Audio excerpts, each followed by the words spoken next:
Bueno, pues si os parece, empezamos la sesión de hoy. Buenos días. Y para comenzar, pues le voy a dar la palabra a nuestra directora general de COCETA, Amaya Delgado, quien hará la bienvenida institucional y quien nos hará introducción a este webinar. Cuando quieras, Amaya. Hola, buenos días. Muchísimas gracias, Pedro. Eh, Empezamos la mañana, como en otras ocasiones, con un tema esencial de COCETA, que es la formación. Como sabéis, el cooperativismo y la formación están intrínsecamente ligados y la apuesta que hacemos desde el cooperativismo y entonces de COCETA por la formación es esencial, es estratégica y diría que estructural.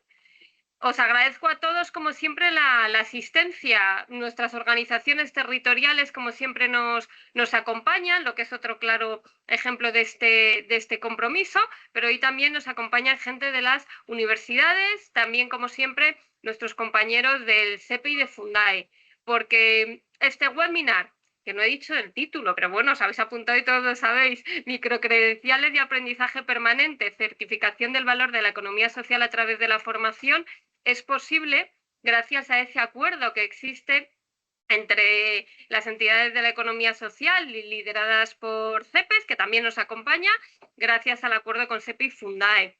En estas actividades que hacemos de identificación de necesidades, diseño, planificación y difusión de la formación. Como veis, es todo el ciclo. Es decir, este webinar se basa en un trabajo que hay de identificación de las necesidades. Voy a hacer la cuña publicitaria porque tenemos ahora nuestra encuesta enviada para que todos podáis comentarnos cuáles son esas necesidades formativas que tiene la economía social, porque lo que tiene sentido es que lo que desde las entidades ofrezcamos sea real y realmente podáis sacar vosotros el máximo provecho a la formación que ofrecemos. Y yo creo que en esta línea, el webinar que tenemos hoy de las microcredenciales es resultado de eso, porque es un tema que está a nivel europeo, que está teniendo cada vez más impacto y que se está haciendo una realidad, pero que es un tema muy novedoso.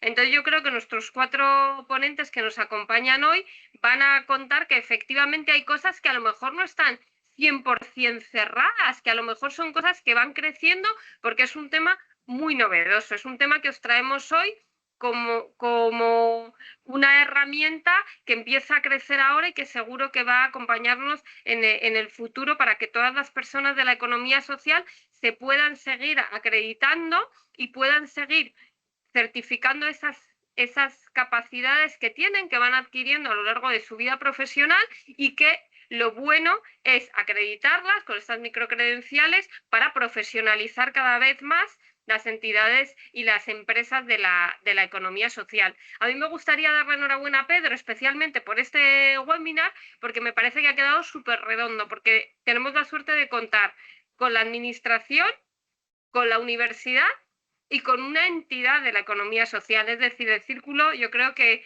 perfecto de cuál es cómo es el desarrollo de estas microcredenciales.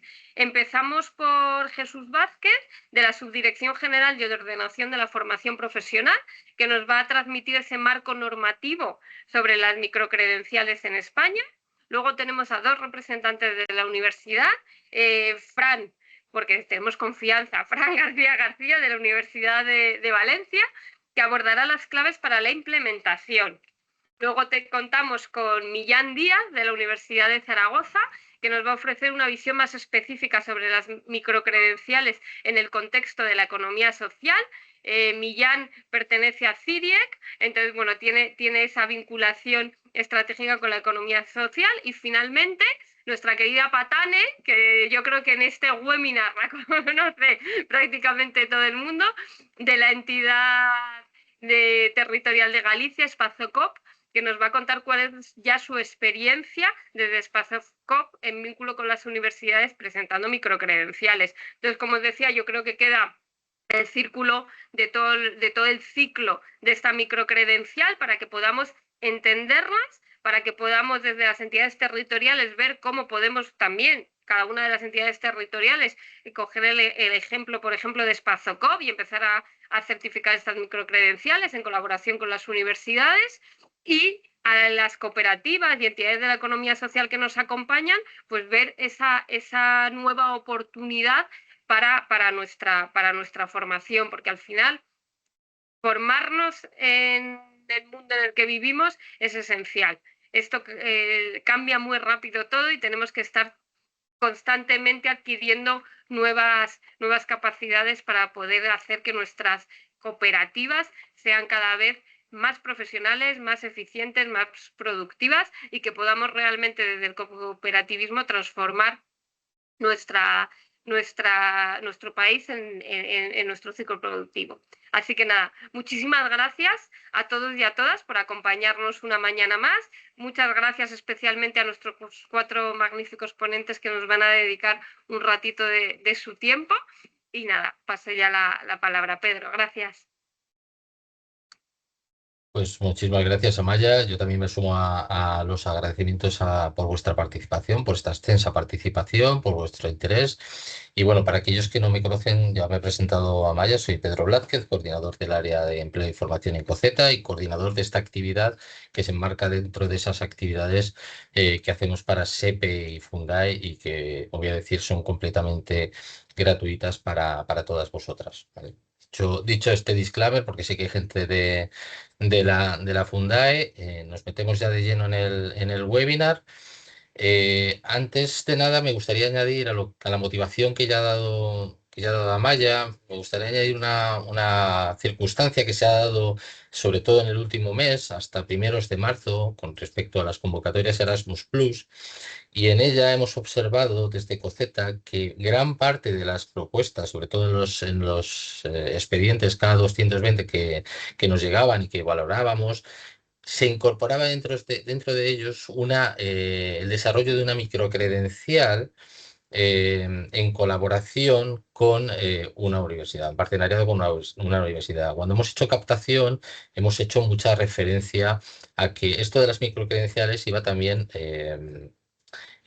por los proyectos europeos, ¿vale?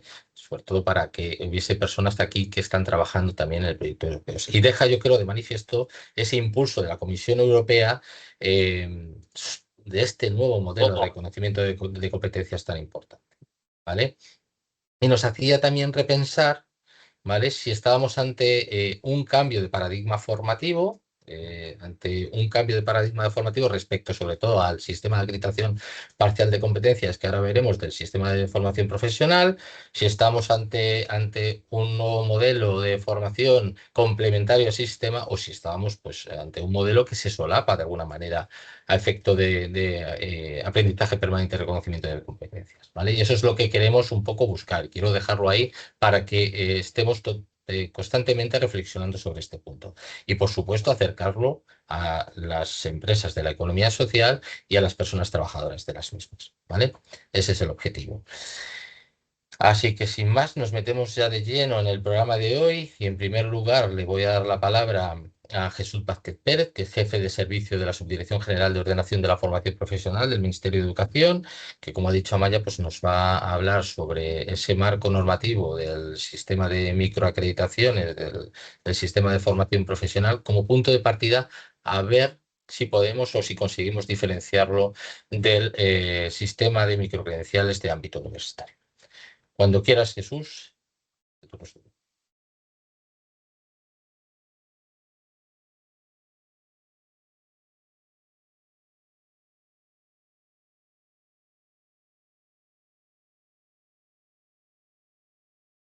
Creo que Jesús, tienes el por favor, micro. ¿puedes prender tu micro? No. ¿Ahora se me oye? ¿Se me oye? Sí, ahora sí. Vale. En esta presentación voy a mostrar un poco cómo ha cambiado la estructura de la formación profesional.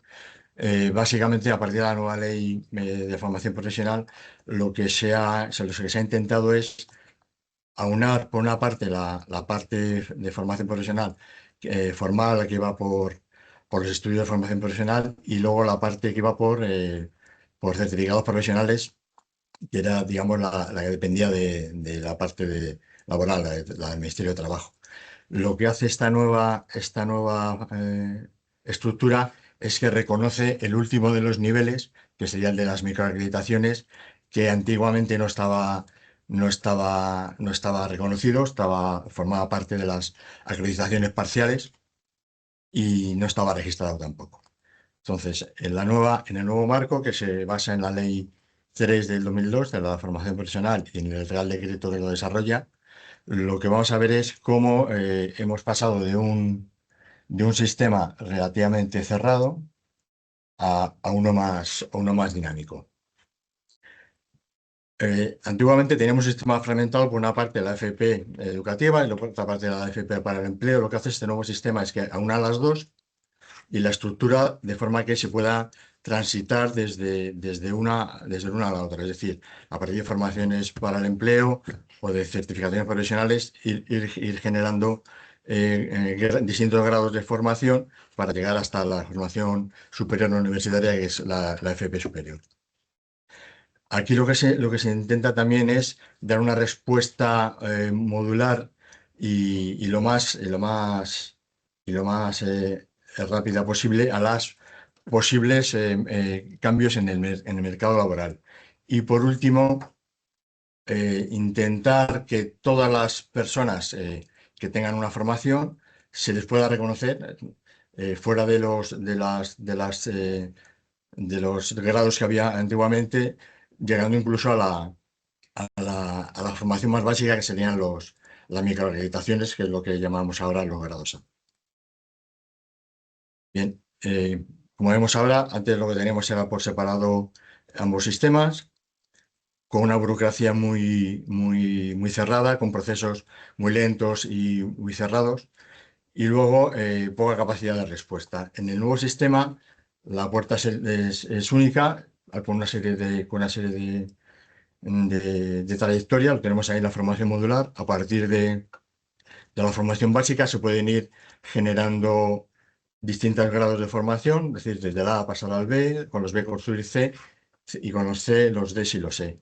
Y luego veremos posteriormente que hay posibilidad de relacionar las titulaciones superiores, los grados de Y, con titulación universitaria.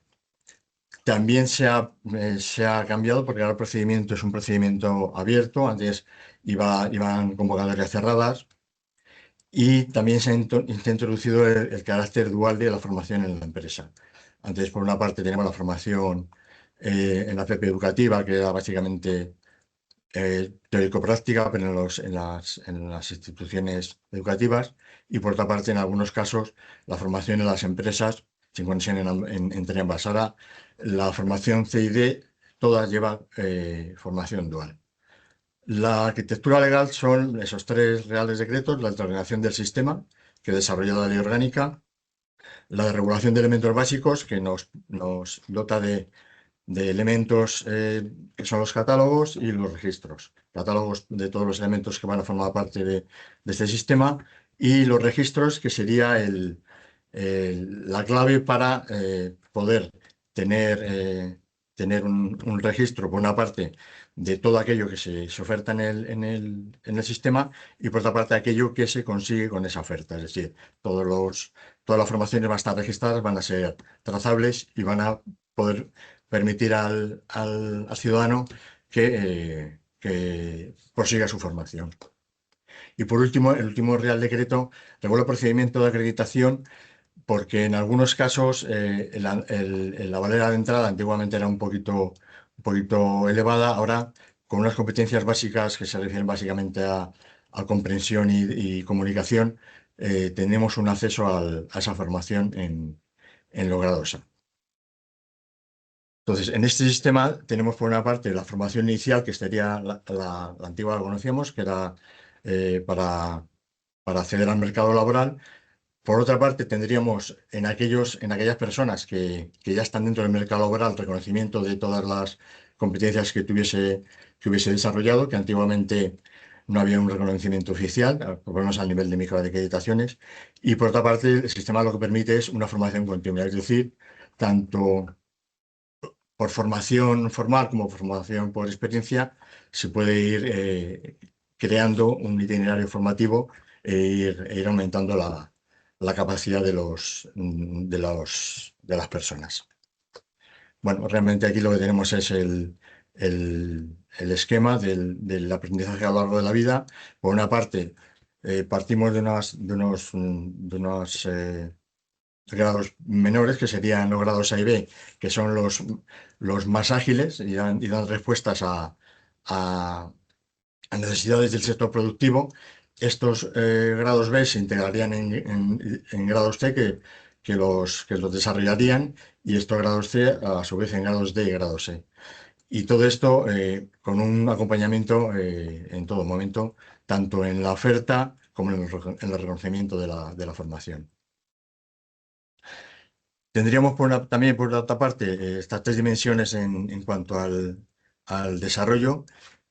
Por una parte, el sistema es inclusivo y rompe las brechas de género. También veremos que rompe la brecha de formación que aparecía antes en competencias profesionales no reconocidas de nivel bajo.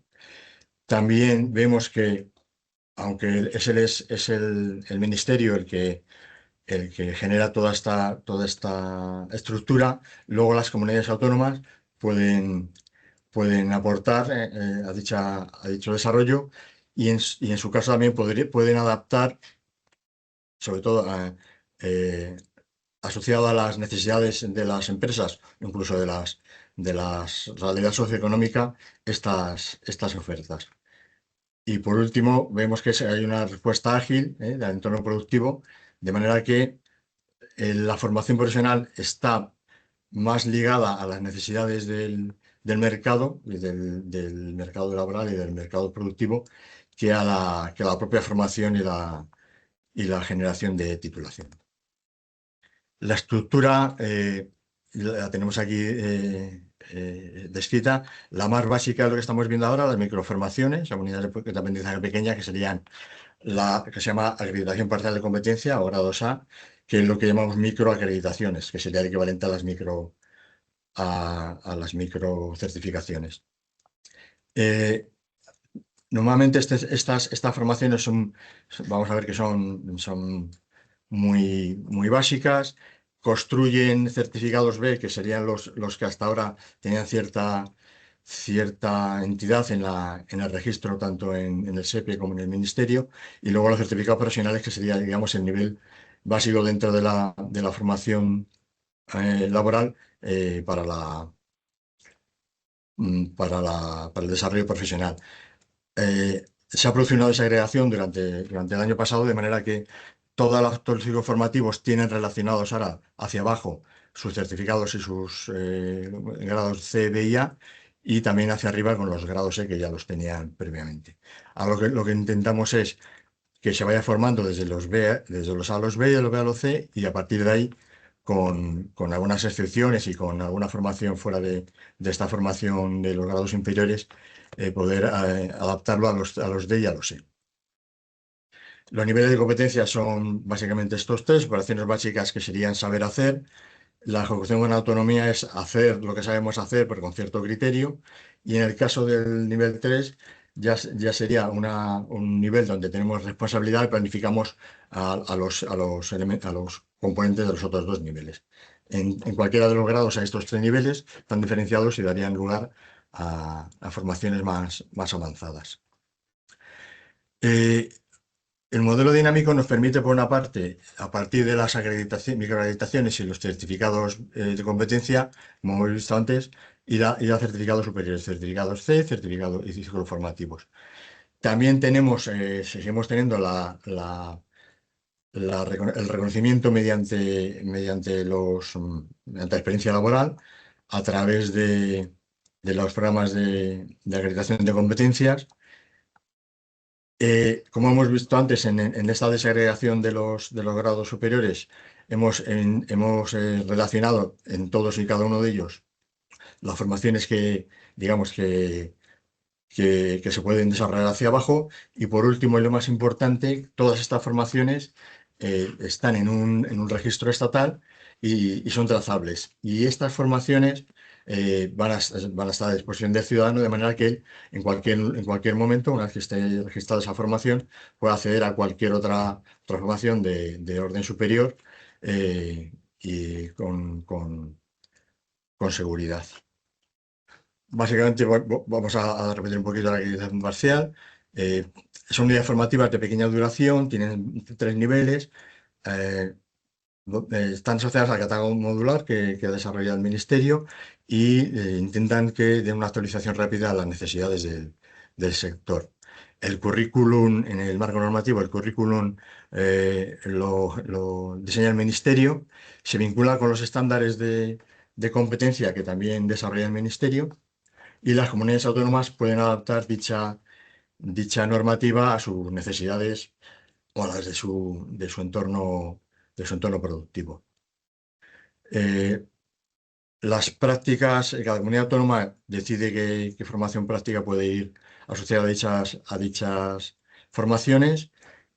Este aprendizaje está relacionado básicamente con el entorno real de trabajo y se busca la colaboración con la empresa para o bien dar la formación dual en las mismas o bien que sean las propias empresas las que propongan estas formaciones y que sean reconocidas para su posterior desarrollo.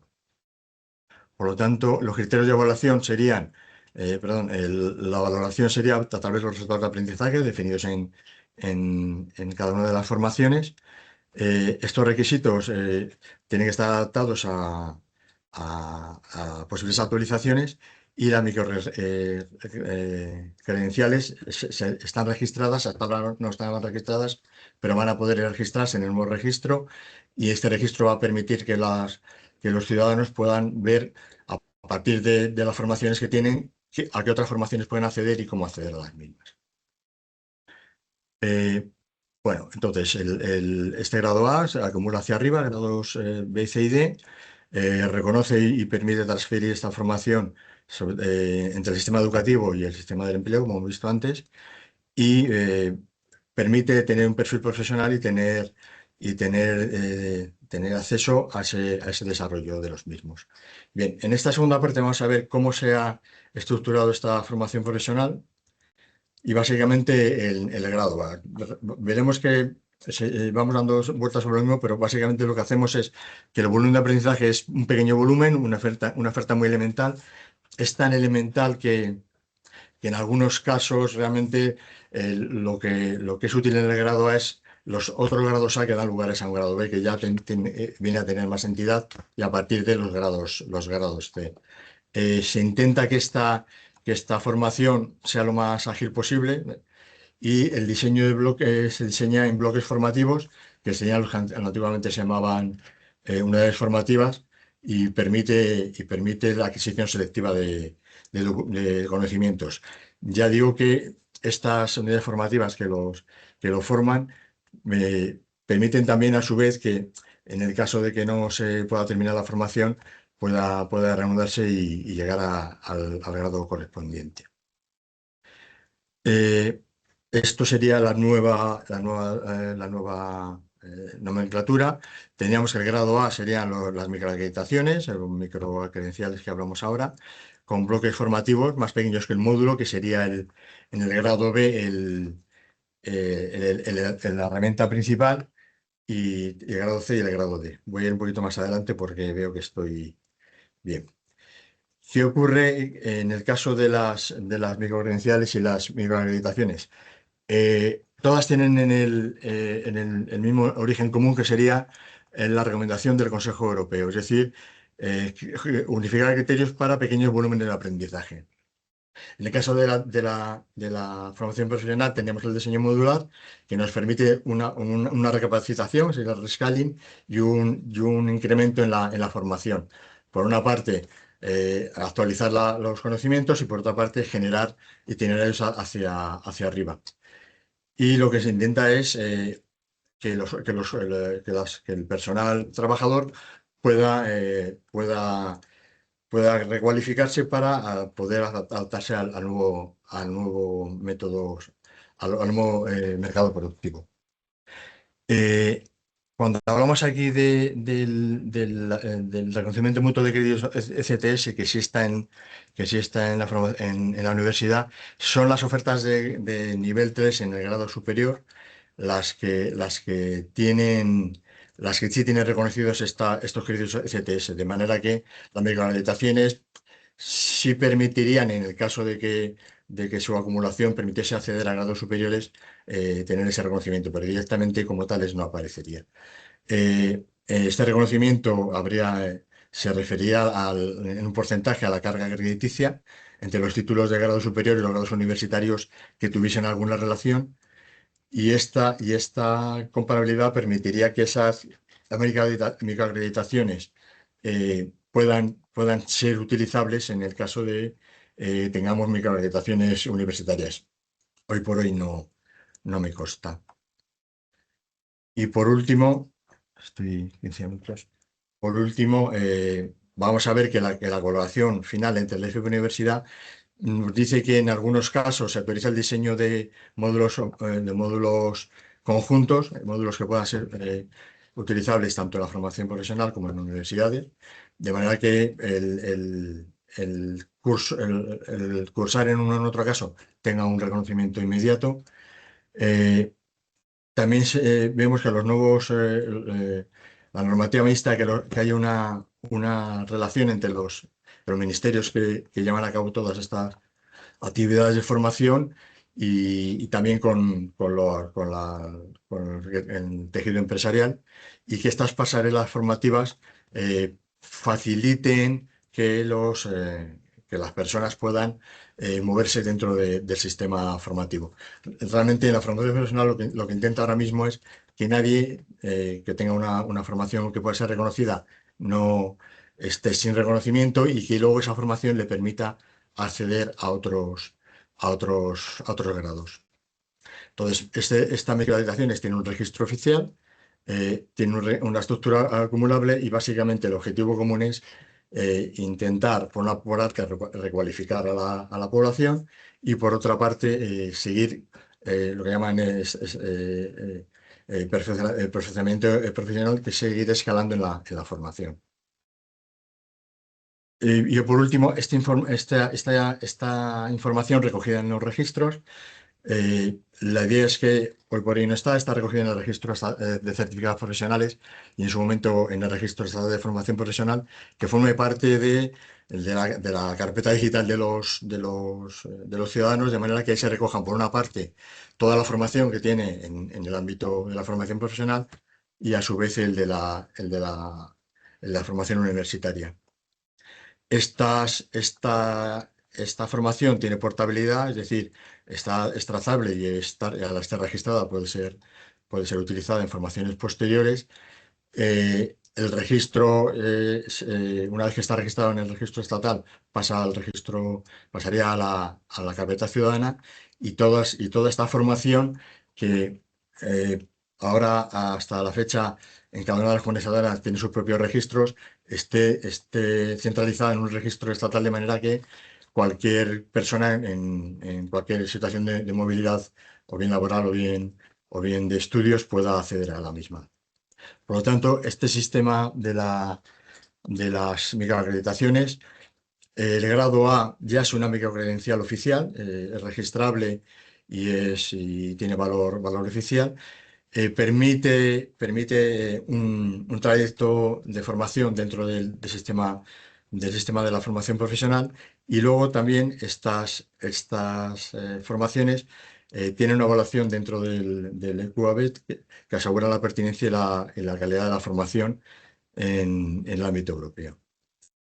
Y yo creo que ya casi llevo 20 minutos, doy por terminada la presentación. Luego, más adelante, si hay alguna pregunta o pregunta en el chat, voy respondiendo. Pues muchísimas gracias, Jesús, por tu precisión, por situarnos perfectamente en este marco de competencias del sistema de formación profesional. Y simplemente aclarar que era nuestra intención sobre todo profundizar en estas microacreditaciones de grado A para ver reguladas comunidades formativas oficiales acumulables vinculadas al Catálogo Nacional de Competencias para diferenciarlas bien de lo que era el sistema de acreditación el sistema de microcredenciales de ámbito europeo, que viene regulado y regulado también por la Comisión Europea y está regulado por el Real Decreto 822/2021 que ordena las enseñanzas universitarias, ¿vale? Creo que en este punto de partida, bien diferenciado, ya nos podemos situar. Además, me ha gustado mucho esa presentación, sobre todo de las microcredenciales de grado A. Y si os parece, para empezar ya a hablar sobre ese ámbito universitario, seguimos dentro del programa. Si podemos volver a ti, Jesús, en relación a esta comparativa, pues, lo intentamos al final. Y le voy a dar la palabra a nuestro compañero y amigo Francisco García García, o Fran, para todos nosotros. Es profesor del Departamento de Teoría de la Educación en la Universidad de Valencia y él nos va a hablar, pues, de qué soluciones nos aportan estas microcredenciales. También un poco desde el punto de partida, desde dónde venimos o hacia dónde vamos y sobre todo qué riesgos hay con el tema de la implementación de estas microcredenciales. Así que yo sin más te doy la palabra, Fran, y cuando quieras el turno es tuyo. Pues muchas gracias, Pedro. ¿Se escucha bien, verdad? A ver, compartimos la pantalla. ¿Se ve bien también, verdad?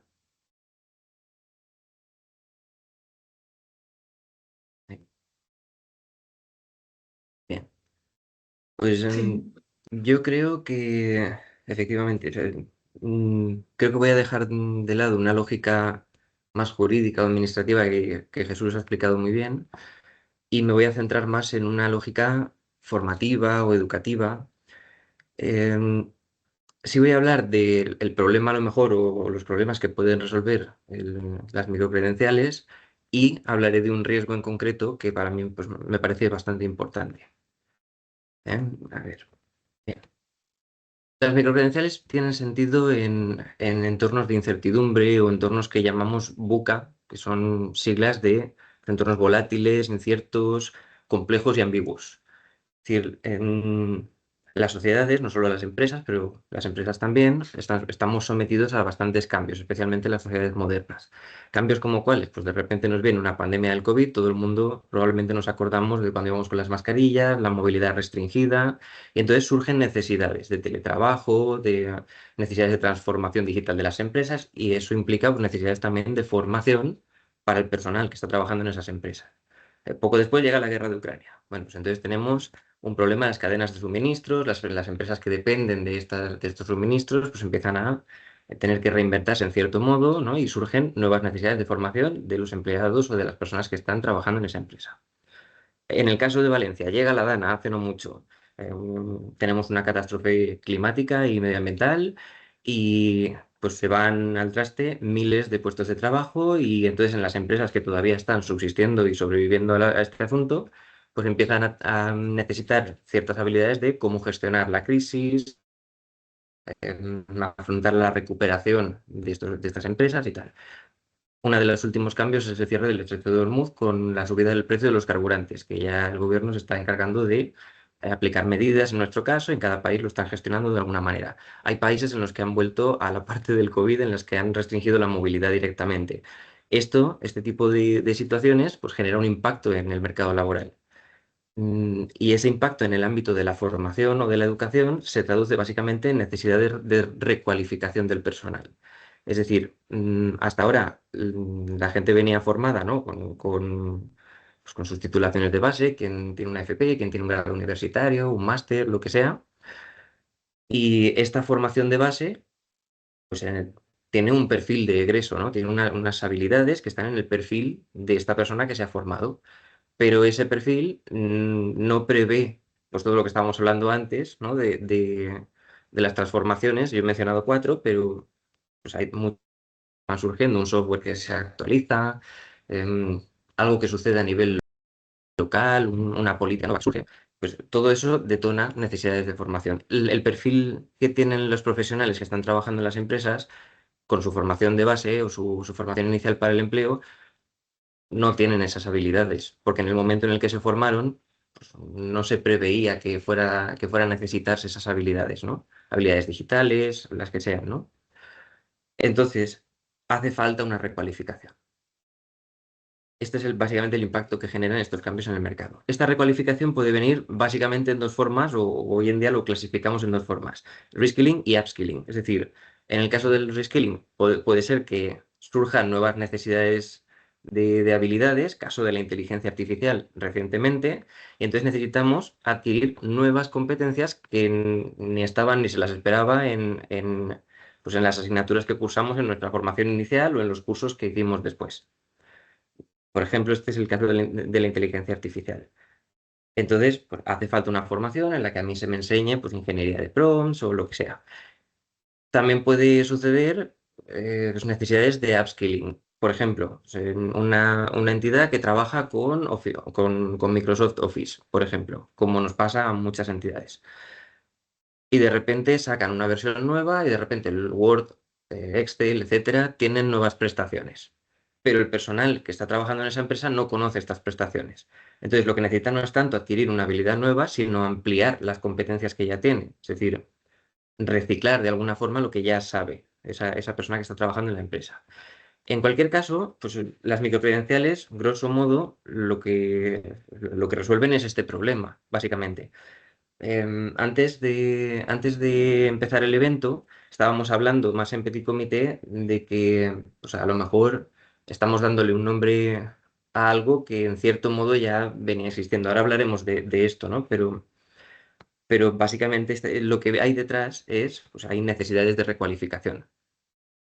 Y esto es lo que resuelven ese es el problema central, aún desde una lógica educativa, que resuelven las microcredenciales. ¿Cómo lo resuelven o cómo debería resolverse? Pues primero hace falta una identificación de lo que hace falta en las empresas, las necesidades de las empresas.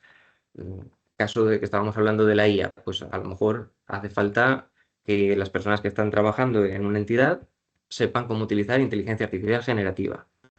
Después se plantea un programa de formación dirigido específicamente a esa necesidad que ya se ha detectado y que es específica, porque las microcredenciales no es volver a hacer otra vez un grado, no, es una cuestión muy específica. Hay una certificación muy rápida después de ofrecer esa formación. Esa certificación lo que certifica es que la persona efectivamente tiene esa habilidad que hace falta en el puesto de trabajo. Pues, por ejemplo, sabe utilizar la nueva versión de Excel. Y esto tiene una aplicación muy rápida en el mercado de trabajo. Ojo, es muy importante que se sepa exactamente cuál es la necesidad y que eso se pueda determinar en términos observables, porque si no, luego vamos a tener un problema, como el que vamos a ver después, vamos a tener un problema que tiene que ver con el diseño del aprendizaje y la evaluación de ese aprendizaje. Si yo no sé exactamente qué es lo que debe aprender un trabajador de una empresa, pues voy a tener muchas dificultades para enseñárselo. La persona va a tener muchas dificultades para aprenderlo, pero además que va a haber muchas dificultades para evaluar si se ha aprendido. Entonces, aquí quiero hablar de un riesgo que a mí me preocupa en torno al tema de las microcredenciales. Y me voy a remontar al año 2010 con la reforma de Bolonia en las universidades. Llega un momento en que las universidades del sistema educativo español se adaptan al sistema europeo de educación superior y entonces pues, pasamos por el proceso de Bolonia y admitimos o asumimos el enfoque de competencias, que hasta ese momento pues, no estaba. Entonces pasamos de las antiguas licenciaturas o diplomaturas a los grados universitarios. Cuando llegan los grados, pues se supone que los planes de estudios se formulan en competencias, ¿no? Los aprendizajes se convierten en competencias que tienen más que ver con un conocimiento aplicado para la práctica, para el empleo. Una competencia, a grandes rasgos, es un conjunto de conocimientos conceptuales, habilidades y actitudes que se articulan en un contexto muy concreto para obtener un resultado inmediato.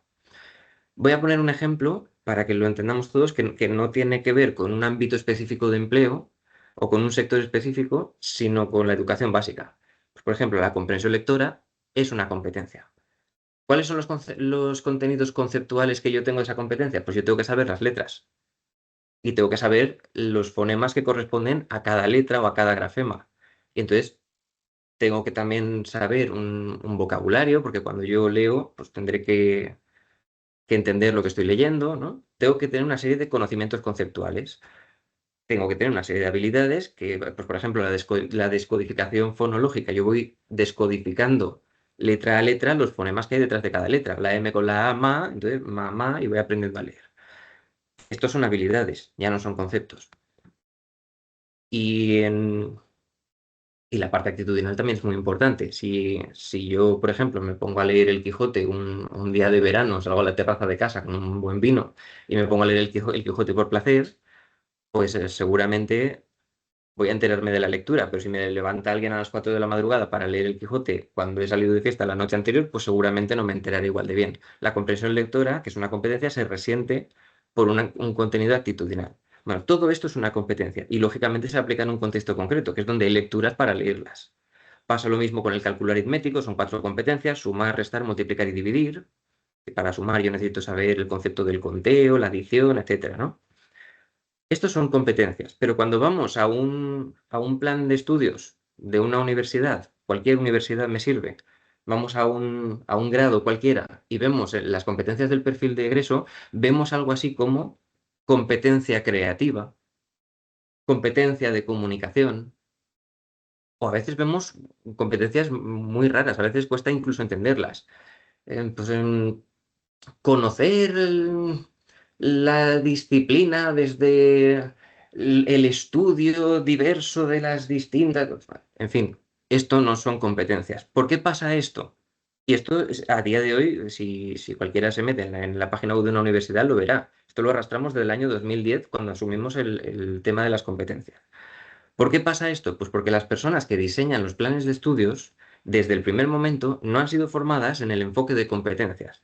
No se sabe la lógica de las competencias, esto nos pilla a vuelta de tuerca y el problema, el gran problema que tenemos es que 2 profesores distintos en la misma asignatura, de la misma universidad, del mismo grado, van a enseñar 2 cosas distintas pretendiendo enseñar la misma competencia. Porque a lo mejor la competencia creativa para mí es una cosa y para otro profesor que da la misma asignatura es otra muy distinta. Claro, la pregunta es, ¿qué resuelve esto en el mercado de trabajo? Porque al final una microcredencial no enseña algo muy distinto a una competencia. Entonces, el gran riesgo para mí de la distribución de microcredenciales o la distribución de ofertas educativas en forma de microcredenciales es que suceda otra vez lo que pasó en el contexto de Bolonia y en otros contextos distintos, que es pues, que una cosa es el ámbito formal, una cosa es la filosofía que hay detrás, en este caso de las microcredenciales, y otra cosa muy distinta es que la persona que tiene que diseñar esa oferta educativa pues no tenga mucha idea de diseño educativo o no se haya formado en el problema que pretenden resolver las microcredenciales o no tenga mucha idea de la ingeniería educativa que hay detrás de un plan de estudios.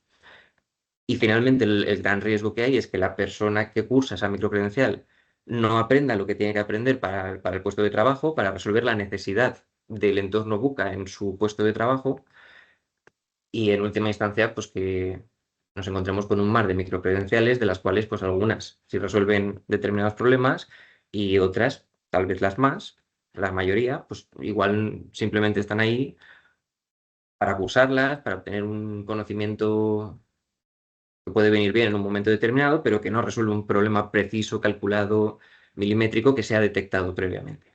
Entonces, para mí este es uno de los grandes riesgos. En conclusión, y para acabar, si en la implementación de microcredenciales conviene priorizar la calidad del proceso sobre la certificación de estas microcredenciales, que es una certificación rápida, para que haya un aprendizaje significativo. Si la persona que diseña la microcredencial tiene poca o nada idea de diseño educativo, pues probablemente tengamos un problema. Los estándares también es necesario que estén claros. Si un profesor o la persona que va a encargarse de la formación no queda claro exactamente la competencia que tiene que impartir o que tiene que enseñar, va a ser muy difícil que evalúe si se ha aprendido. Porque competencia creativa se puede enseñar, aprender y evaluar de muchas maneras, ¿no?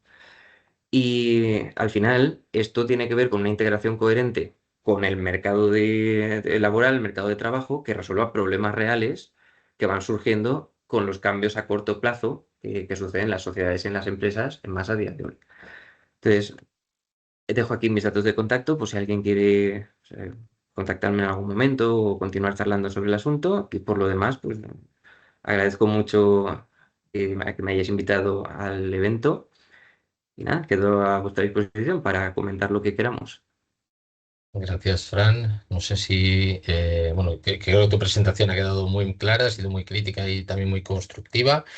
Eh, pero también te digo que no resuelve mi duda, porque he visto muchas similitudes con respecto a la presentación de Jesús, sobre todo en términos de upskilling y reskilling. Me ha surgido mi pregunta. Si no hay, te traslado yo algunas que me he apuntado. Sobre todo viendo que tú has hablado de términos como necesidades, necesidades reales, cambios del mercado de trabajo.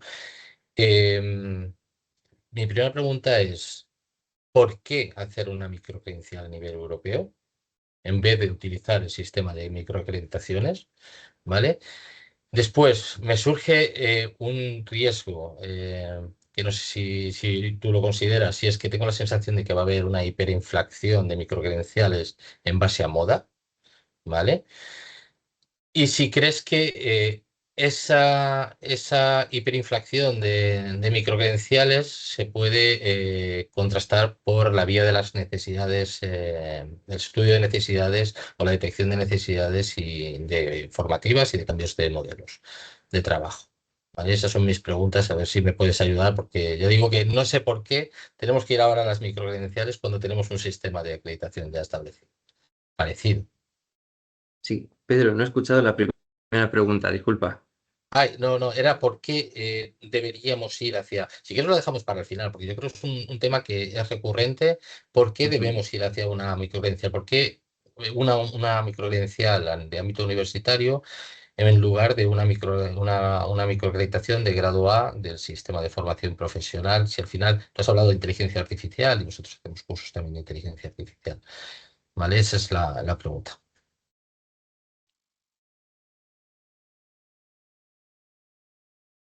¿Contestamos ahora o al final? Como quieras tú, si quieres contestarme ahora o si quieres lo dejamos para el final. Contesto rápido, por si acaso, porque luego a las 11 tengo una reunión. O sí, por ejemplo, yo es que me estaba apuntando aquí cosas como tema de calidad. Si lo que estamos hablando es niveles de calidad, si estamos hablando de por qué a la universidad en base a niveles superiores, es decir, también Jesús lo ha establecido. Si una microcredencial está asociada a un nivel superior de competencias, ¿vale? Ese es por donde voy. Desde mi punto de vista, depende mucho de dónde situamos la microcredencial, en este caso. Es decir, hay competencias más básicas y competencias más avanzadas. Pues, por ejemplo, volviendo al asunto de la comprensión lectora, yo primero tengo que aprender a leer y luego aprenderé comprensión lectora. Y después aprenderé lectura crítica. Y son diferentes competencias, pero yo no puedo leer, es decir, no puedo comprender un texto si no sé primero leer. O, por ejemplo, no puedo hacer integrales si no sé primero sumar y restar. Entonces hay competencias más básicas y competencias más avanzadas. Las microcredenciales tienen una lógica, un sentido modular, poder encajarlas en determinadas formaciones precisamente por aquello de cursarlas de manera ágil y complementar con formaciones que ya se han cursado o se van a cursar posteriormente. Pues yo creo que las microcredenciales habrá de varios tipos o debería haber de varios tipos. Algunas serían más básicas y otras serían más avanzadas. En cualquier caso, sí es muy importante que encadenen con competencias pues o que ya están antes o que va a haber después. Pedro, creo que tienes el micro apagado. Sí, perdona, ¿crees que va a haber ese riesgo de hiperinflación de microcredenciales o no? Yo creo que es probable que sí. Es decir, porque hay bastante oferta, es decir, ahora el asunto también va a ser novedad.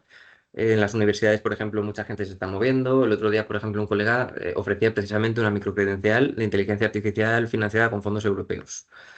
Pues, Sí, yo creo que se van a mover diferentes tipos de instituciones, algunas más centradas en oferta educativa, otras menos, pero unas que serán del sistema educativo formal, como las universidades o los centros de FP, otras pues, no necesariamente. Pero sí, me da la sensación de que es probable que haya no sé si hiperinflación, pero una inflación sí. Vale, pues si queréis luego volvemos a este tema que para mí personalmente es bastante interesante. Si hay alguna otra pregunta o lo queréis llevar por otro sitio, también lo podéis trasladar. ¿Vale? Muy bien. Pues sin más, muchísimas gracias de nuevo, Fran. Pasamos a la siguiente presentación, que ya nos vamos comiendo ahí poquito a poquito el tiempo. Le voy a dar el turno de palabra a Millán Díaz Foncea, que es profesor titular de la Universidad de Zaragoza, como ha dicho Amaya, y también es investigador del grupo de estudios sociales y económicos del tercer sector, también de la Universidad de Zaragoza, quien nos va pues, a acercar toda esta realidad de las microcredenciales a nuestro ámbito, el de la economía social. Así que cuando quieras, Millán. Bueno, pues, muy buenos días a todas y todos y muchas gracias por la invitación. Yo por decir desde dónde hablo, porque cambia un poco la perspectiva de Fran, lo hago desde la Universidad de Zaragoza, ¿vale? Con la experiencia que tenemos desde allí, lo hago desde un ámbito de empresariales, o sea, con la cabeza, ¿vale? De economista más cercano al ámbito jurídico, y mi ámbito de especialización es organización de empresas. Por ese marco organizativo también, lo digo por el enfoque más educativo, formativo o el enfoque más de estructura. Y también en relación con el grupo de investigación que, como dices, trae larga trayectoria, por eso la denominación de tercer sector, ¿no? Y no se quiere perder la marca, ¿no? Esto de ámbito empresarial, pero bueno, que a partir de ahí la ES sirve para muchas cosas: economía social, empresa social, emprendimiento social, y ya llevamos tiempo añadiéndole también lo de y cooperativa, para que quede claro desde dónde también se enfoca. Yo quería haceros también, por la experiencia que traigo y por la trayectoria que tengo, presentaros o conectar, ¿no? Con el ámbito universitario que existe cercano al ámbito de economía social y cooperativismo, también para presentarlo como recurso a disposición de hacer de traductores, ¿no? En este marco entre qué hacéis en las entidades de economía social, cómo funciona la universidad, que no siempre es fácil, porque tenemos nuestras propias lógicas de funcionamiento, y entonces quería seguir un poco ese esquema, sin alargarme demasiado, para dejar tiempo a la última presentación, que me parece también muy interesante. Presentaros eso, en primer lugar, una llamada a decir que la universidad somos una aliada para la economía social y el cooperativismo, que somos parte del ecosistema de la economía social, que las universidades estamos presente en él, y el ejemplo que va a mostrar después Patane creo que es un ejemplo en Galicia, cómo lo tienen hecho. Aquí en la transparencia estáis viendo una investigación que han hecho compañeras de la Universidad de Valencia, y donde se habla, ¿no? de cómo es el ecosistema de la economía social. Esta parte de ecosistema viene desde hace tiempo. Moore en el 93 ya hablaba de las interdependencias e interacciones entre los actores económicos en un sistema, estableciendo distintas funciones para conseguir un rendimiento y establecer las condiciones, ¿no? Establecer de partida las condiciones para el éxito. Pues como desde las universidades, las que están marcadas en amarillo, esa dimensión cognitiva, podemos contribuir, ¿no? También a desarrollar el ecosistema de la economía social y el cooperativismo en mayor medida. De hecho, estudios en el ámbito, en aquel momento, 2020, la Comisión Europea hablaba más de empresa social, pero ya se hacía referencia a que una de las patas de esos ecosistemas era la investigación, la educación y el desarrollo de competencias en todos los niveles, ¿no? También en el universitario. E incluso investigaciones previas de Rafa Chávez, de la Universidad de Valencia, también hablaba, ¿no? de cómo las universidades pueden aportar esas medidas de índole cognitiva, todo lo que tiene que ver eso con formación, con el carácter formativo, con las competencias, para hacer más fácil, ¿no? el desarrollo de las entidades de economía social. Os quería poner algún ejemplo para refrendar esta sentencia que os planteo ahí de que España tiene uno de los sistemas universitarios vinculados a la economía social y cooperativismo más densos y cercanos, ¿vale? Comparados con otros países. La propia ley orgánica del sistema universitario incluye entre las funciones que tienen las universidades, además de la docencia, la investigación, la transferencia, la quinta función que establece es la contribución al bienestar social, el progreso económico y la cohesión social, el desarrollo de la cultura del emprendimiento, tanto individual como colectivo, a partir de fórmulas societarias convencionales o de economía social. Es decir, las universidades tienen como función el desarrollo de la economía social y es un asidero al que nos podemos agarrar para insistir que tienen que enfocarse hacia este sector. Desde las universidades ya llevamos varias ediciones, hemos hecho ahora la séptima y está ya planificada la octava de la Semana Universitaria de la Economía Social, que muchos de vosotros habéis participado, en el que conectamos universidad y economía social, e incluso, porque lo tengáis presente, dentro del ámbito universitario, ya el Ministerio de Ciencia y Universidades ha reconocido, esto es quizá más interno, ¿no? Pero es una de las perfiles que podremos utilizar si el Real Decreto que se plantea sale adelante y se consolida. Esperemos que a lo largo de este año sea así. Una de las especialidades que el profesorado universitario podrá elegir para especializarse es el de Economía Social y Cooperativas. ¿Vale? Más de 200 personas, más de 200 profesores universitarios de toda España se comprometieron a unirse a esta especialidad, tanto del ámbito de economía pura, como de empresa, contabilidad, como de derecho, como de geografía, de antropología, o sea, muy diversos ámbitos de conocimiento. Estaban de acuerdo en que esta especialidad era importante y se puede desarrollar.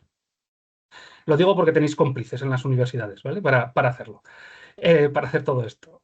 La conexión de microcredenciales y universidad.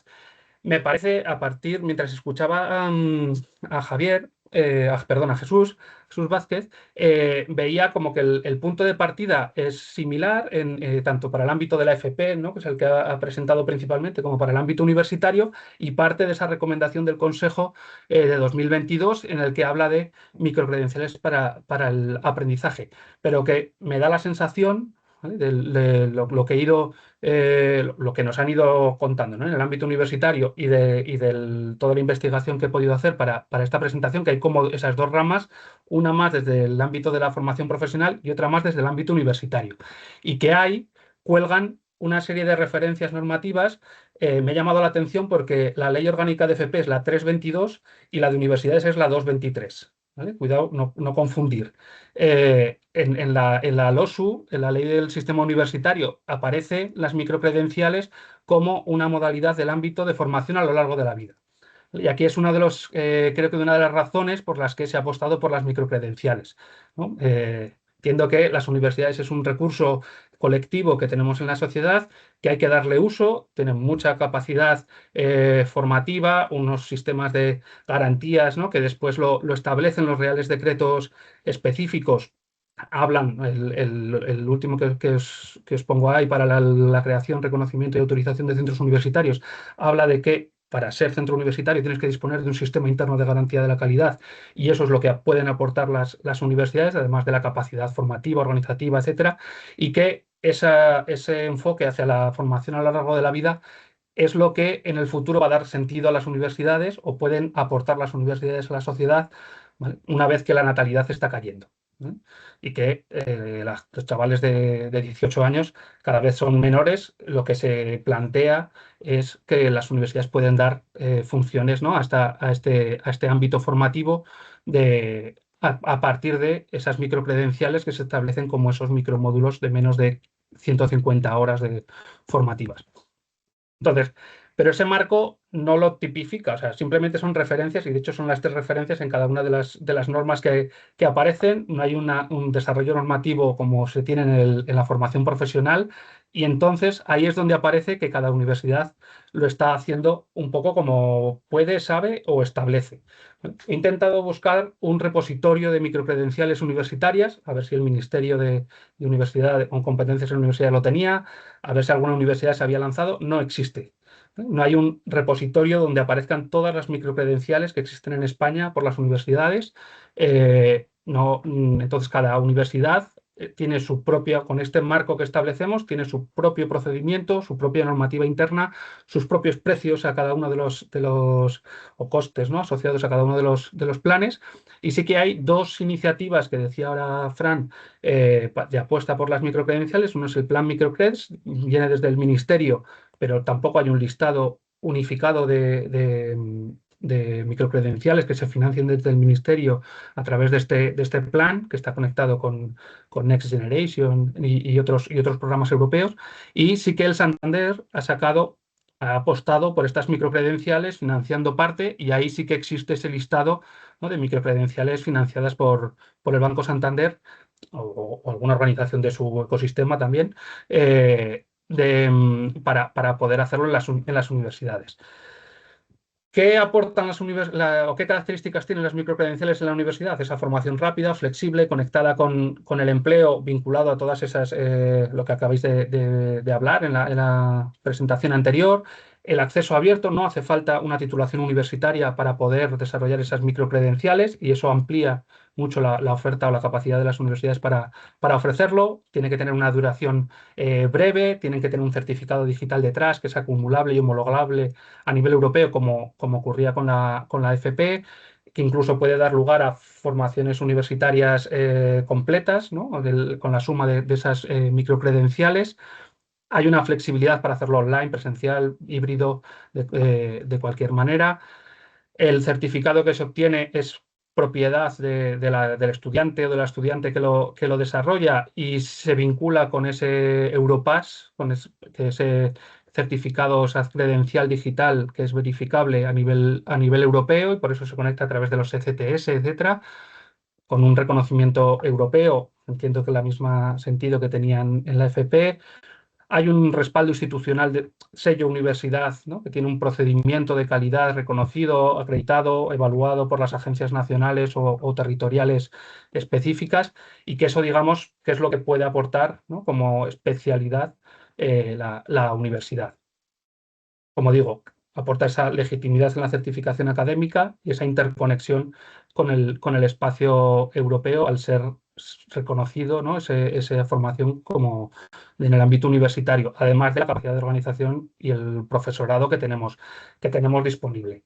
¿Cómo se puede gestionar esa colaboración con las entidades? Como os digo, yo os hablo desde la Universidad de Zaragoza. Cada universidad funciona de una manera y hay que conocer, ¿no?, el detalle de cómo funciona cada universidad, pero es verdad que la Universidad de Zaragoza tiene un reconocimiento de haber sido una de las universidades que más microcredenciales universitarias ha sacado, y que además aporta algo concreto, que es, perdón que pase, esa conexión instantánea o directa con el Europass.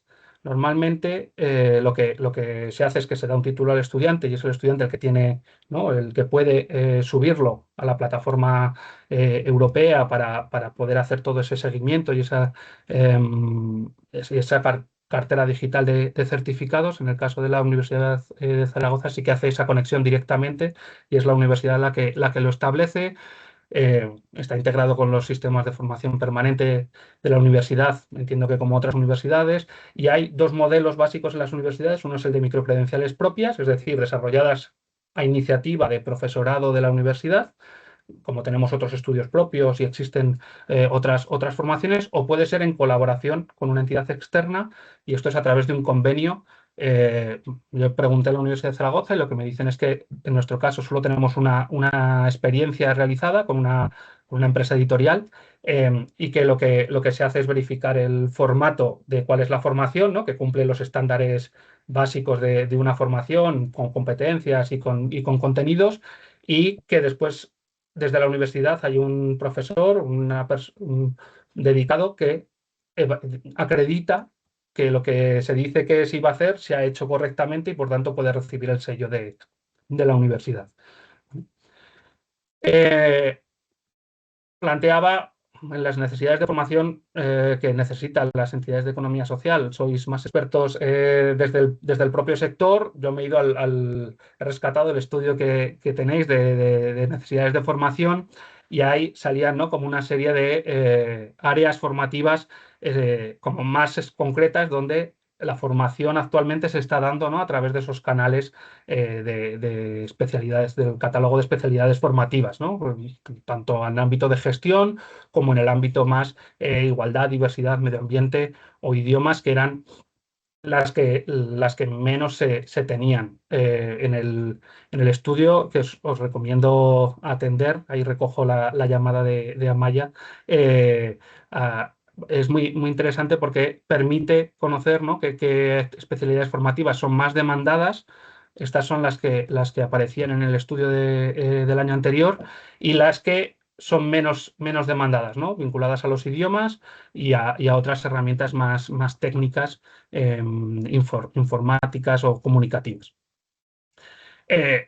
Y que sí que aparece un análisis también del contraste entre la demanda potencial de personas que hay y la formación que se ha podido ejecutar, planteando, que yo creo que es algo también de interés, no es un déficit, sino que es una oportunidad de crecimiento y de mejora del sistema formativo, y aquí es donde se enganchaba con las universidades para ponerlos al servicio, ¿no?, para poder aprovechar ese crecimiento y esa mejora del sistema formativo con las capacidades que podamos aportar, ¿vale? Porque los 4 ejes estratégicos que hay, se tiene capacidad, ¿no?, tanto en formación cooperativa como gestión y liderazgo, digitalización o formación estratégica y organizativa, pero también en otros ámbitos, ¿no? Y ahí me parece interesante el aprendizaje mutuo que se podía establecer desde la universidad hacia las entidades de economía social y cooperativas, con perfiles que ya estamos desarrollando, ya sea desde el ámbito más empresarial, ¿no?, o socioempresarial, como es toda la parte de gestión, de administración o de servicios sociales, pero también sirviendo de contacto con compañeros que hacen inteligencia artificial o innovación o cuestiones de sostenibilidad, como al revés, ¿no?, que es algo que necesitamos también en las universidades, traer hacia la universidad, y quizá las microcredenciales sean una herramienta, que es el pensamiento crítico, el liderazgo ético, el trabajo en red, la gestión del cambio o el aprendizaje continuo, que eran competencias necesarias que en la universidad no siempre tenemos tan presente como nos gustaría cuando pensamos en las formaciones universitarias. Y ahí el estudio de necesidades formativas planteaba como barreras, ¿no?, quizá las que aparecen en la transparencia, pero yo me quedaba con la inadecuación del contenido a las necesidades o la falta de conocimiento para gestionar la formación, que es algo que podemos aportar también desde el ámbito universitario para adecuarlo, porque tenemos muchos compañeros alrededor. Y plantear esas medidas. Voy a pasar rápidamente porque quiero terminar ya para dejar tiempo a Patane. Ahí deciros eso, presentaros esa red de centros, institutos de investigación que existe en el ámbito de la economía social vinculada a CIRIEC España, y ponerla a vuestra disposición para servir de conexión con las universidades del territorio que tengáis más cercano. Estamos muy distribuidos. Este mapa es de 2020, ya hay incluso más centros, pero en ese momento había 15 centros e institutos de investigación en 6 comunidades autónomas. Hay cátedras institucionales y de empresa financiadas por entidades del sector o por la propia administración en este ámbito de economía social, 31 cátedras en toda España. Elaboramos en su momento un directorio de investigadores para que podáis, ¿no?, buscar qué especialidad necesitáis y quién es la persona en cada universidad que se puede acceder. La transparencia la tiene Pedro en Coceta. Podéis utilizar esos enlaces. Y deciros que en la formación, hace unos años hicimos un informe sobre la formación universitaria en economía social en España. No existían las microcredenciales, pero como resumen, deciros que en el ámbito de la economía social ahí tenemos en todos los ámbitos, desde asignaturas de grado, de posgrado, estudios propios, que estarían más cercanos al ámbito de las microcredenciales, como títulos oficiales o incluso doctorados, y que hay como unas 22.000 horas, 23.000 horas de docencia en el ámbito de la economía social o áreas muy afines en este ámbito. O sea, que existe gente especializada en este tema de la que podéis tirar y acercaros. Lo dejo aquí, presentar a las universidades al servicio del sector para poder hacer esa conexión con las microcredenciales. Tienen que ser un motivo para aprender mutuamente unos de otros, incluso conectarlo con la FP, ¿no?, que a veces las universidades estamos un poco de espaldas hacia ese ámbito de la FP, y que eso, que utilicéis las redes que ya existen para servir de cauce en esa conexión, y quedo a vuestra disposición. Pues muchísimas gracias, Millán. Recogemos el guante. Creo que es una oportunidad lo que nos ofrece la universidad para que desde las entidades de la economía social pues impregnemos todo lo que son las enseñanzas universitarias de los valores y principios de nuestras empresas, que es muy, muy importante. Sobre todo es un marco de actuación que tenemos para el futuro impresionante. Bonifacio Pedraza López ha convertido la regulación que existe en el ámbito gallego para el tema de microcredenciales. Muchísimas gracias. También Carmen ha puesto algún comentario respecto a tenemos más que cómplices en las universidades, también buscando esa relación. Es importante, sobre todo también en el ámbito de todas las tipologías de cooperativas. Y yo sí que me había recogido una pregunta que me gustaría trasladarte brevemente. No te quiero dejar sin tiempo, Patane, es muy breve, porque en este sentido que busco yo de moda, de tema de microcredenciales, y en este sentido también de la conexión entre entidades de economía social y universidad para el desarrollo de microcredenciales, me gustaría saber si prevés que es algo puntual, ¿vale? Si crees que va a haber un cambio estructural de colaboración donde realmente podamos, además de utilizar ese aprendizaje mutuo que comentabas para impregnar de valores el ámbito universitario y de habilidades de nuestros profesionales, o si crees que va a depender de la financiación, como hemos visto que ha pasado en el ámbito de los proyectos Erasmus+. Sí, yo ahí sí que estructural va a ser, porque eso está en una ley y está en un desarrollo, o sea, que la oportunidad va a estar disponible, y además yo creo que la apuesta porque las universidades se conviertan en centros de aprendizaje a lo largo de la vida, o de formación a lo largo de la vida, está ahí, ¿no? Y es algo que se va a mantener. La LOSU no va a cambiar. No creo que en unos cuantos años no está en la situación política como para que cambie.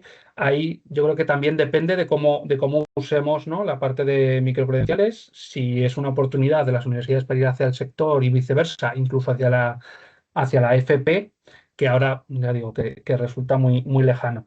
Pero sí que la parte de financiación va a ser clave, ¿no? Una de las cuestiones que planteaba Fran de Bolonia es que está muy bien, pero se quedó en el packaging, ¿no? O sea, cambiamos la estructura, ¿no?, de las clases para hacer al final lo mismo. Donde ponía 3 años hicimos 4, donde ponía 5 hicimos 4, nos ajustamos, pero ya están desapareciendo los grupos pequeños, porque es una cuestión de financiación, de que no ha habido disposición de las comunidades autónomas o del financiador que corresponda para poder aplicar, ¿no?, lo que se esperaba de ese plan Bolonia en aquel momento. Las microcredenciales va a pasar lo mismo. Mientras esté el plan Microcredits, mientras esté el Santander, maravilloso. Si no, en cuanto pase, pues lo que hayamos podido aprovechar se utilizará, y lo que no, caerá por su propio peso. Gracias, esa es un poco la sensación que tengo yo. Bueno, Evelyn ya me está metiendo prisa por detrás porque dice que no haga preguntas, pero es que no puedo controlarme. Muchísimas gracias por las respuestas. Le doy corriendo el turno a Patane para que nos hable, nos acerque desde una manera práctica todo esto que estamos hablando de las microcredenciales, los ECTS, etcétera, y lo acerque sobre todo a un caso práctico dentro de la economía social. Así que cuando quieras, Patane, no he dicho que es responsable de formación de SpazoCop, ahora presentará la organización, por supuesto, y nada, yo el turno es tuyo, cuando quieras. Bueno, muchas gracias. Muchas gracias a Coceta por reconocer esta actividad que estamos haciendo desde la Unión de Cooperativas SpazoCop, y yo la verdad es que estoy tomando notas y escuchando y diciendo, jo, qué bien me hubiera venido este webinar hace 3 meses, ¿no? Porque me acabáis de dar como un marco que no tenía en ese momento, que ahora cuando Millán se ponía a enumerar y aquí no hay, no hay. Tienes que buscarte tú esa relación de dónde puedes encontrar la información, ¿no? Desde SpazoCop ha sido un aprender haciendo. ¿no? Entonces, en ese aprender haciendo, pues ha habido fallos y ha habido cosas que ahora habría hecho de otra manera y bueno, y sobre todo también comentaros que aún no están en marcha las microcredenciales porque hay una parte que es que realmente las personas quieran acceder a ellas, ¿vale? Y estamos en ese proceso, ¿vale? Tenemos ahí los procesos de preinscripción abiertos y bueno, por el momento no os puedo decir, no, ya empezamos, no, empezaríamos en el mes de abril si salen adelante. Bueno, empiezo presentando mi organización. Yo soy técnica de atención a cooperativas en la Unión de Cooperativas Galegas Espazocop, que es una asociación de cooperativas que surgió de la fusión de las tres organizaciones que ya venían desde el siglo XX, UGACOTA de Trabajo Asociado, UCETAG de Enseñanza y la Federación de Cooperativas Inersia.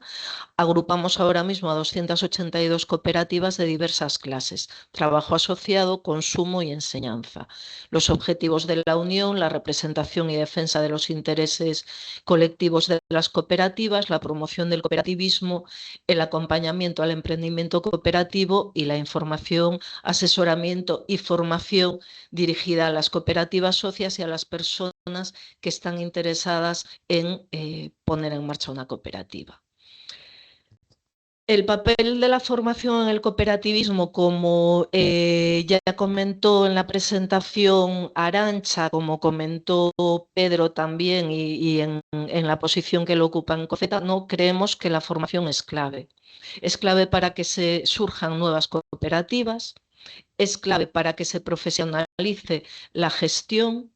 Las personas que están promoviendo cooperativas son muy buenas profesionales en su ámbito y necesitan competencias de gestión, ¿vale? Empresarial, gestión cooperativa.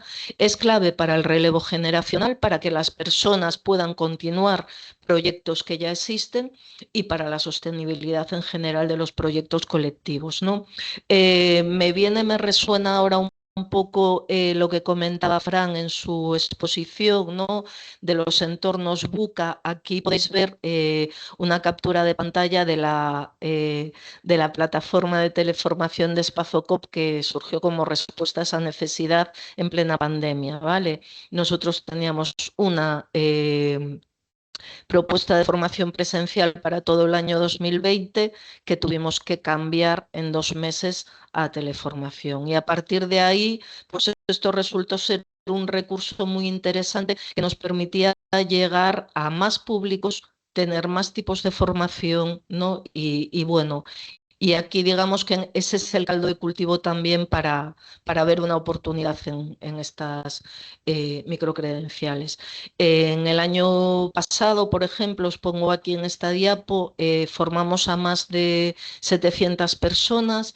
¿Y en qué las formamos? Por una parte, en itinerarios de emprendimiento cooperativo, dar una formación a quien quiere promover su proyecto empresarial en forma de cooperativa, una formación en emprendimiento, en habilidades para la cooperación y en plan de viabilidad, ¿vale? Económico y societario. Formación en gestión empresarial cooperativa, en contabilidad, en comercial, en herramientas de dirección, en gobernanza, formación en general en la economía social. Muy bien. ¿Y por qué apostamos por las microcredenciales? Vale, muy bien. Apostamos por las microcredenciales porque surgió una posibilidad, ¿vale?, que nos ofrecía una formación flexible y especializada que podíamos montar para dar respuesta a necesidades concretas, que nos ofrecía también una certificación universitaria y nosotros estábamos viendo, os digo así como pequeño apunte, durante el año 2025 participamos en un programa europeo de la iniciativa LIFE, dando una formación sobre creación de comunidades energéticas, ¿vale? Con desigual impacto en cuanto a número de alumnado. Una edición la tuvimos que suspender porque no llegamos al mínimo. En la Universidad de Vigo se abrió el proceso de microcredenciales universitarias y se presentó esa misma formación. Bueno, pues hubo gente que prefirió el tener detrás esta acreditación universitaria para esa formación y pagar la matrícula correspondiente, pero digamos que esta certificación le otorgaba un valor que la formación acreditada por nosotras solamente, pues quizá no tendría, ¿no? Nos permitía más agilidad para conectar con las necesidades reales del tejido productivo, ¿no? Y también hacer este reconocimiento de este aprendizaje a lo largo de la vida de las personas que se forman. Para la economía social creemos que es una oportunidad para visibilizar competencias específicas y también reforzar la profesionalización del sector. Pero aquí sí que soy crítica en el sentido de que cuando empezamos con el diseño de la microcredencial y haces esta adaptación a las competencias ESCO, te encuentras que se habla de, como decía Millán, empresa social, emprendimiento social, pero no se habla de cooperativa, no se habla de principios cooperativos, no se habla de economía social, ¿no? Entonces, bueno, a mí eso fue algo que me llevó mucho tiempo hasta que llegué a la conclusión de que no es que yo no lo sepa buscar, es que no existe. Y sí que me parece que debería existir, ¿no? Muy bien. A ver, también voy a recoger una cosa que comentó Millán, que a mí me parece importante y que alguien además también en el chat lo volvió a mencionar. Es importantísimo, antes de nada, tener cómplices en las universidades, ¿vale? Sobre todo porque os comentaba antes de que iniciase el webinar, en el caso de Galicia hay 3 universidades públicas, cada una de ellas hizo una convocatoria de microcredenciales universitarias, entroncadas con los estudios propios de cada una de estas universidades, pero también con unos criterios y unos procedimientos y unos plazos diferenciados. Lo que necesitábamos era que una PDI de la propia universidad quisiera actuar como directora o codirectora de la microcredencial y Spazocop, en este caso como entidad, hacer la propuesta para firmar un convenio, que fue lo que hicimos con la Universidad de Santiago.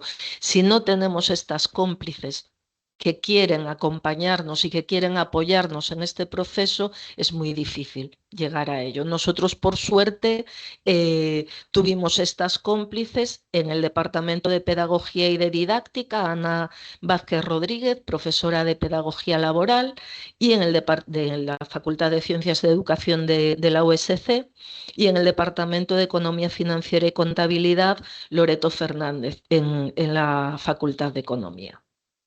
Vale, muy bien. Esto quería marcarlo y quería darle su espacio y su reconocimiento, ¿vale? ¿Qué necesidades principales identificamos? A través de nuestro acompañamiento a personas de las cooperativas que son socias, que participan en nuestros programas, de grupos de emprendedores que acompañamos, de personas que realizan o participan en nuestros planes de formación y nos dicen cuáles son estas necesidades, ¿vale? Por una parte, conocimiento del cooperativismo como modelo empresarial. Hay un gran desconocimiento en el sistema universitario gallego, aunque sí que hay grupos de trabajo y sí que hay un centro de estudios cooperativos, no hay una asignatura dentro del currículum que facilite el acceso a estos conocimientos.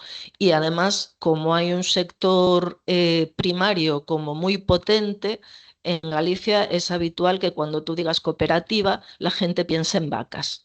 Entonces, así es muy difícil pensar que si yo soy graduado en Relaciones Laborales, puedo poner una consultoría con mi colega y darle la forma de cooperativa, ¿vale?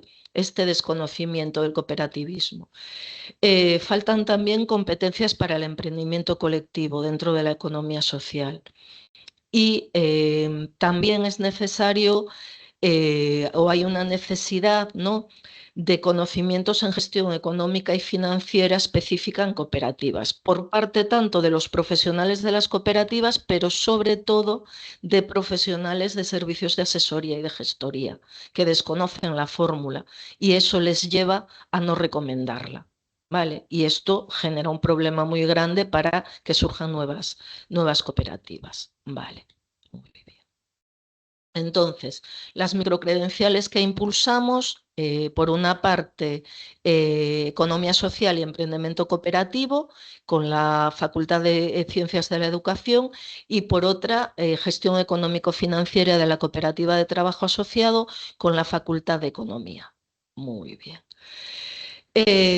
Bueno, el proceso práctico, os decía, identificar estas necesidades, la definición de los contenidos y de los resultados de aprendizaje, esta colaboración con el profesorado universitario, hacer el diseño de la metodología adaptándonos a los requisitos del plan y de la convocatoria de cada una de las universidades. Vale, elementos claves. Esta colaboración que os decía están muy enfocadas a la práctica. En la de gestión económico-financiera contamos con profesionales del sector, ¿no? Desde las asesorías de la banca cooperativa, de la banca ética, de la Fundación de Finanzas Éticas, un inspector de Hacienda, una cooperativa que es a la vez una consultora que va a llevar todo su saber hacer y trasladarlo al alumnado. En el curso de emprendimiento sí que vamos a ser las docentes personal de Spazocop, que bueno, pues ya tenemos nuestros años en estos procesos de acompañamiento y de formación para la creación de cooperativas. Vale. Las dos microcredenciales van a tener una configuración un poco diferente, ¿vale? En la de gestión económico-financiera pensamos en sesiones en modalidad aula virtual, sesiones teóricas, talleres de trabajo, resolución de casos prácticos y que a lo largo de toda la microcredencial cada participante pueda elaborar el plan de mejora para su cooperativa, ¿vale? Que sería el resultado final. Y en la de emprendimiento lo que hacemos es crear materiales SCORE que aunen contenidos teóricos, actividades de repaso, elementos para profundizar y sesiones virtuales de aprendizaje para proponer un trabajo colaborativo y un networking, ¿no? Y aquí el resultado sería el plan de viabilidad del proyecto que se quiere poner en marcha. Retos, claro, comentaban en el chat que en Galicia, por ejemplo, se acaba de publicar el decreto que va a regular las microcredenciales. Entonces, esta coordinación, ¿no? Retomo lo que decía Millán, la necesidad de tener una fuente común de información, ¿vale? De saber a dónde puedo ir, de que haya una coordinación. Como comentaba Pedro, la sostenibilidad de las propuestas formativas en el tiempo, pero que sean sostenibles en el sentido de que la apuesta a veces económica que tienes que hacer para ponerlas en marcha, ¿no? También permita esta sostenibilidad. Las oportunidades para nosotros en Galicia, acercar la economía social a la universidad, pero a que realmente encuentren en que la economía social puede ser una oportunidad para el desarrollo de los proyectos profesionales de todas las licenciadas universitarias, ¿vale? La posibilidad de certificar competencias específicas e impulsar formaciones más especializadas, que nos parece muy interesantes. Me pedía un pequeño DAFO para terminar, Pedro, y aunque son las 11, os pido ahí un par de minutitos de cortesía, ¿vale? Entonces, debilidades, la limitación de recursos, ¿vale? Porque hay un presupuesto y es el que es, y hay unos recursos personales también y temporales y son los que son. La complejidad administrativa, ¿no? Al principio os decía, me llevó muchísimo tiempo algunas partes del proceso que deberían ser más sencillas por no tener un lugar donde poder acceder a toda esa información, ¿vale? Las amenazas, la baja visibilidad del cooperativismo, o sea, justo que en ESCO, que en la plataforma ESCO no se recoja ni la mención, ¿no? El desconocimiento del modelo por parte del público al que te diriges, ¿no? Que no no lo ven como algo que les puede interesar, que puede estar, que puede dar respuesta a sus necesidades, entonces ya no tienen interés en formarse sobre ello, ¿no? Las fortalezas, yo creo que para las uniones y para las entidades de la economía social son el conocimiento directo del sector, ¿no? De sus necesidades, de las personas que forman parte de él, la experiencia en formación aplicada, y que esto lo podemos trasladar y podemos aprovechar, ¿no? Las oportunidades de colaboración con las universidades y de darle a estos programas formativos un reconocimiento institucional. Vale. Entonces, como conclusión, creo que las microcredenciales permiten certificar el valor de la economía social, ¿no? Que nos permiten también acercar el cooperativismo a nuevos públicos y fortalecer las capacidades del sector. Y bueno, y creo que también la colaboración entre la universidad y las organizaciones de la economía social, como ya nos invitaba Millán, es clave para impulsar estos procesos. Nada más por mi parte, muchas gracias por darme esta oportunidad para poder contaros la experiencia de Spazocop. Muchísimas gracias, Patane, y gracias a los que habéis podido aguantar también estos 3 minutos de exceso del tiempo previsto. Gracias también a Jordi, a Jordi Daumat de la Federación de Cooperativas de Cataluña, que también nos ha compartido ahí una observación respecto a lo que se esperaba dentro de la Generalitat respecto a las microcredenciales y ese exceso de presentaciones que se han realizado, esa inflación que hablábamos al principio respecto a este tema, que yo creo que se está dando. Y no hay mucho tiempo, simplemente me lo ha puesto muy bien Patane con sus conclusiones, porque coinciden con casi con las que había puesto yo, y cerramos aquí. Si que alguien quiere comentar alguna cuestión, lo puede hacer, ¿vale? Damos unos minutos. ¿Alguien quiere trasladar algo? Mi compañera os acaba de poner en el chat el cuestionario de satisfacción, que por favor os agradecemos que lo cumplimentéis porque nos ayuda siempre a mejorar. Y nada, si eso terminamos aquí ya. Agradeceros de verdad vuestra participación. Creo que para mí ha sido muy importante hablar de este tema. Creo que se nos han quedado algunas cosas en el tintero, sobre todo esa diferenciación que buscaba, a mí me cuesta todavía verla. Seguiremos trabajando en ello para diferenciarnos bien, sobre todo para crear ese valor dentro de las universidades que has puesto Patane. Creo que tenemos una oportunidad para repensar ese reconocimiento de las competencias, esa valorización que estamos haciendo dentro de las universidades de lo que hacemos de la economía social. Y tenemos muchos retos. Yo creo, para mí el reto principal es que esto sea constante, lo trataba con Millán, que sea financiable, que sea accesible y que, bueno, pues, por supuesto que sea útil para todas las personas que estéis aquí. Sin más, yo agradeceros vuestra presencia, vuestro interés, y si os parece bien cerramos aquí. Desearos una buena mañana y hasta el siguiente webinar. También deciros que vamos a compartir todo lo que hemos hecho, ¿vale? Os enviaremos un email con todas las presentaciones. ¿De acuerdo? Muchísimas gracias. Venga, hasta la próxima. Un saludo. Hasta luego. Hasta luego.